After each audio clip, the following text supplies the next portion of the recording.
Hemos hablado sobre el color, ustedes lo están probablemente trabajando, analizando tanto en pintura como en lenguaje visual, han elaborado el círculo cromático, una herramienta básica, pero una de las posibilidades que nosotros tenemos es de pensar el valor determinado de cada uno de los colores, tomando como base la escala de los grises, ¿no?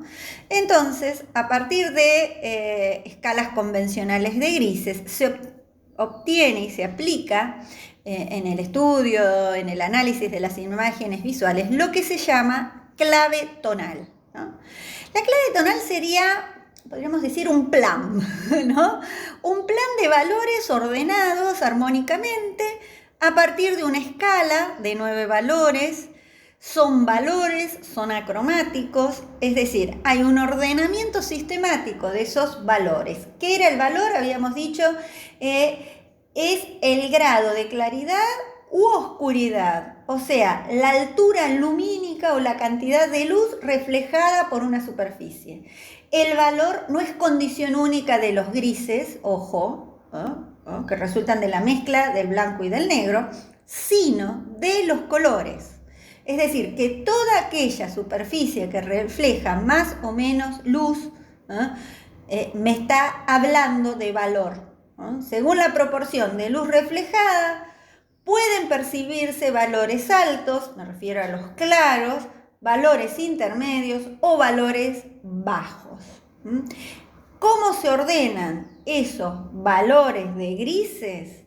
Constituye esa famosa escala de valores que ustedes realizan, en donde se ubica hay una escala de grises que se ubica entre los dos polos, el blanco y el negro, ¿no?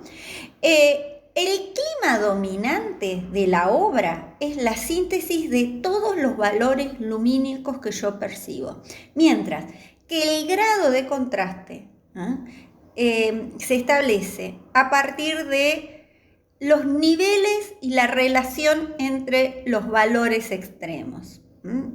Entonces, yo tengo que observar el área dominante, el área subordinada y el acento, el área menor, pero también de nivel de contraste. Si alguno de los extremos de los contrastes de una clave armónica de valores toma el área de extensión mayor en la imagen, se genera una sensación de organización enfatizada, disonante, que se llama una inversión de clave tonal, ¿no?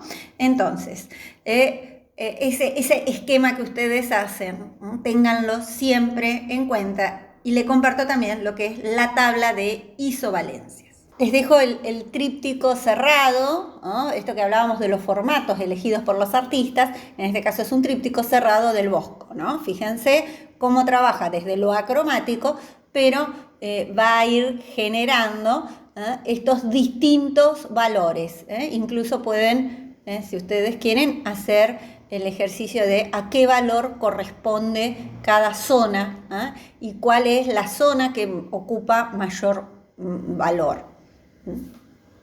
Entonces, otro de los ejes que vamos a tener en cuenta es, para pensar en la imagen, habíamos dicho que era el tema de las claves tonales, a las cuales todos y todas hemos tenido que elaborar a partir de buscar las variaciones de claridad y de oscuridad en el mayor nivel de contraste y el menor nivel de contraste y generando claves tonales mayores o menores y altas, medias o bajas de acuerdo a la claridad o la oscuridad que domina en ese uso, ¿no? En ese campo visual que va a ser la imagen, ¿no? Cuando hacían ustedes la escala, ¿no? De grises, como se le llama normalmente, que se va del blanco del negro al blanco, ¿no? Es decir, se va de lo más bajo, de lo más oscuro, hacia una imagen más de mucho más alta, ¿no? En su clave tonal, en donde voy a una imagen más clara, ¿no? Es decir, de mayor oscuridad a mayor claridad, iría de lo bajo a lo alto. Una imagen que, si ustedes la llevan generalmente en las fotocopiadoras, cuando uno fotocopia una imagen en color, ¿a qué hace? La transforma a una imagen de escala de grises. Y es allí en donde quizás mejor puede observar estos niveles de contraste. Que si uno quisiera llevar una imagen puede jugar, y aquí le comparto también lo que son las tablas de isovalencia, ¿no? Recuerden que siempre los colores nunca se ven en forma saturada, sino que cuando se trabaja con color en la pintura, ¿no? Es decir, siempre que se trabaja el color en una imagen policroma, este color muy pocas veces está saturado, muy pocas veces está puro, diríamos. Generalmente está atravesado por la luz, está vinculado y mezclado, en términos más coloquiales, con otros colores, o si no, dándole más luz o dándole más oscuridad, ya sea a partir del uso del blanco, del negro, de los grises, o a partir del uso de otros colores con los que se va a ir o quebrando o ir construyendo esta concepción de volumen a partir de esta combinación. Tenemos que ubicar de acuerdo a la luminosidad y a los contrastes de luces y sombras que tiene una imagen. Aquí les dejo un ejemplo de dos imágenes. Por un lado, von Horstort, que pertenece a los que se le llamaron los caraballistas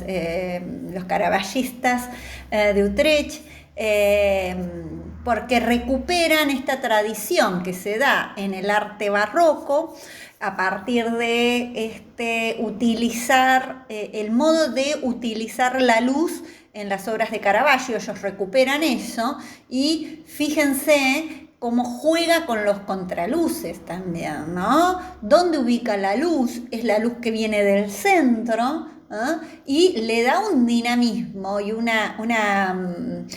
juego de sombras, que es lo que, de luces y sombras, que es lo que domina el cuadro, ¿no? Es decir, hay una clave tonal en donde hay un mayor nivel de contraste. Y debajo, una escena de otro holandés, que viene de esta tradición holandesa, se los puse a propósito, Van Gogh, que fíjense de nuevo cómo utiliza la luz como este gran constructor del espacio, ¿no? Es decir, recupera esa tradición tan vinculada a la luz que vamos a ver en la zona de Flandes, pero en especial en la zona de Holanda, en el barroco holandés. En ambos casos, ¿qué clave tonal sería? ¿Mayor o menor? Es decir, ¿hay un mayor contraste o menor contraste? En ambos casos, el contraste es mayor. ¿Está claro eso? Bien. Otra obra también pertenece al barroco, pero en este caso es toda la tradición colorista de Rubens. ¿Qué pasa acá con la luz y sombra? La luz no es el elemento, diríamos, de mayor, no hay grandes contrastes de luces y sombras, sino que, ahí les dejo la escalita, uno podría llevar y traducirla a una escala de grises, pero va a ver que la clave ya va a ser menor el nivel de contraste, ¿no? Entonces tendríamos clave mayor, clave menor, mayor contraste, menor contraste. En ambos casos son dos artistas que pertenecen al mismo periodo, que es el barroco, pero con distintas tradiciones, diríamos. Ya eso ya iremos viendo. Pero esa base gris, diríamos, de base, ese primer tono que lo lleva quizás a un 5, un gris 5, un gris 6, a partir del cual o levanta, sobre ese empieza a ir levantando el cuadro a partir de las distintas pinceladas, ¿no? Es decir, sobre ello va a ir ¿a qué llamamos levantar? A ir aclarando, ¿no? Y a ir dando ese juego lumínico con el que va a trabajar Rubens. ¿Qué tiene como elemento? El dinamismo, ¿no? Llama mucho la atención ese dinamismo, fíjense cómo se abre el fondo en ese paisaje, aparece la perspectiva que ya habíamos visto, de la perspectiva aérea, ¿no? Es decir, cómo se va enfriando, se van yendo hacia grises, hacia los azules, para marcar ese fondo. Es el rapto de Europa, en realidad es una serie de obras que hace Rubens y, a partir de copiar obras de Tiziano. Fíjense el vuelo que tiene ese manto que toma, esta idea de que tomé la foto, es como que hice el cuadro en un instante, ¿no? Esta idea de instantaneidad es una característica muy barroca y aparte es un instante de mayor tensión, de mayor dramatismo, de mayor... hay viento, podríamos decir, ¿no? Tres imágenes,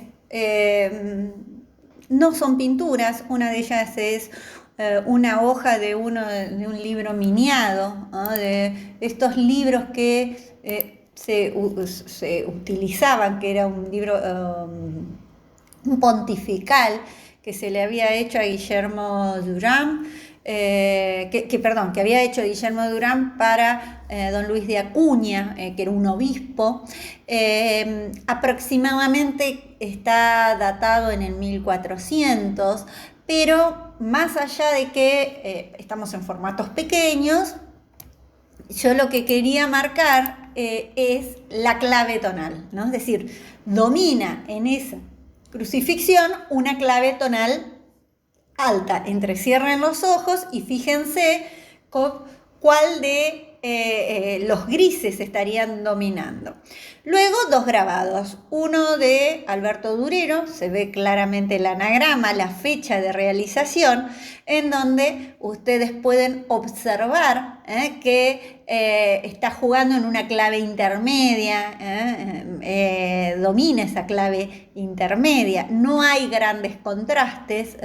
Durero pertenece a lo que es toda la tradición de un renacimiento germano, podríamos decir, alemán, y a la derecha el mayor contraste, es decir, claramente hay otra concepción a nivel de clave tonal, hay un mayor contraste y hay una cierta, dominan por el otro lado una intensidad, el valor dominante no es ese alto nivel de luminosidad, sino que es el valor oscuro, ¿no? Es decir, son valores bajos, diríamos, ¿no? Es una clave tonal baja, que aparecen algunos elementos, pero podríamos decir, está jugando entre del negro a los grises, con elementos que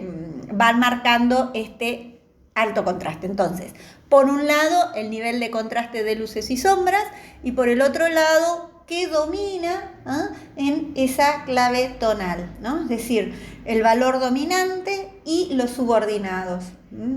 Y eso me va a dar si es mayor o es menor, y por el otro lado, si es alta, intermedia o baja. Una clave tonal es un hecho que se produce de cómo armonizo la luz, ¿no? El uso de la luminosidad en ese campo visual que es la imagen. Y eso genera un elemento de expresión. Bien, esto se aprende viendo, no hay otra... Uno puede transportar teoría, decir, se aprende a partir de la acción, que es la observación, y la experimentación. La experimentación la hacen, como yo les decía, en pintura y en lenguaje. La observación, la idea es que la vayamos realizando aparte de esas disciplinas, en introducción.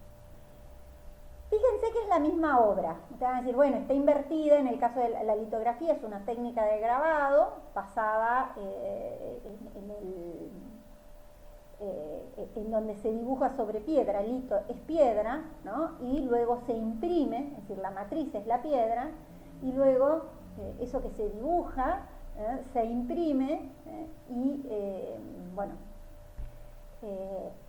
entonces al dibujarla y sacar la impresión, ustedes lo deben haber experimentado ya con Javier, les queda invertida, salvo que uno lo haga para que quede al revés, pero por lo general quedan, entonces quedarían invertidas. Esta práctica, ya vamos a hablar un poco más adelante de los grabados, pero esta práctica fue la manera de difundir la pintura, el grabado, ¿no? Es decir, los pintores en general hacían grabados de sus obras. Pero ya vamos a ir a ese tema, pero me interesa. Las dos obras son de Van Gogh, son de fines del siglo XIX, los comedores de patatas, fíjense. Pero yo lo que quiero es para que observen esta tabla de isovalencias que hablábamos, ¿no? Es decir, cómo utiliza el color en la pintura al óleo y cómo ese color se puede traducir a estos valores, ¿no? Entonces, paso a tener claves que puedo hablar, diríamos. ¿Qué domina? Domina una clave baja, una clave intermedia o una clave alta. Y parecería que es baja la clave que domina, ¿no? Uno entrecierra los ojos y lo vincularía con, fíjense en la tablita de abajo. Pero ¿qué sucede? Que genera mucho contraste. ¿Por qué? Porque hay un lugar en donde hay blanco, en donde hay luz, y en donde incide esa luz. Fíjense incluso estas cofias de las mujeres, en donde lo blanco aparece en distintas tonalidades de grises, ¿no? El reflejo del interior de la lámpara, ¿no? Entonces, ahí aparece, y como eso incluso en las paredes, en la visera del caballero que está en el margen izquierdo, ¿no? Es decir, de la pintura me estoy refiriendo, ¿no? Cómo esto va influyendo. Entonces, tenemos lugares en donde tenemos blanco, lugares en donde tenemos negro, ¿no? Tenemos contraste. Y tenemos una organización de una clave tonal baja. Entonces diríamos, la clave tonal sería con alto nivel de contraste y baja en los valores que utiliza. Otra imagen, un dibujo, en donde aparece un tema que les debe haber pasado. El papel no es blanco sobre el que voy a dibujar, ¿no? Entonces ya ese papel tiene un valor.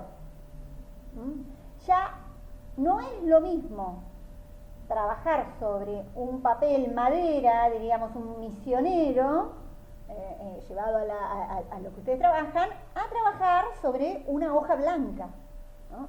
Porque ya el papel predispone que va a haber un fondo que va a ser más bajo, si ustedes observan en la escala de grises, ¿no? ¿A qué gris equivaldría? ¿No? Si bien es alto, podríamos decir, pero ahí cuando esto, que es como cuando hablábamos de los formatos, de los marcos de encierro, ¿no? Es decir, cuando ustedes eligen sobre qué van a trabajar, ya están eligiendo qué quieren decir, ¿no? No es lo mismo trabajar sobre un papel misionero que trabajar sobre un papel blanco, trabajar sobre un papel que tiene tipografía, porque eso también tiene me va a hablar de estos...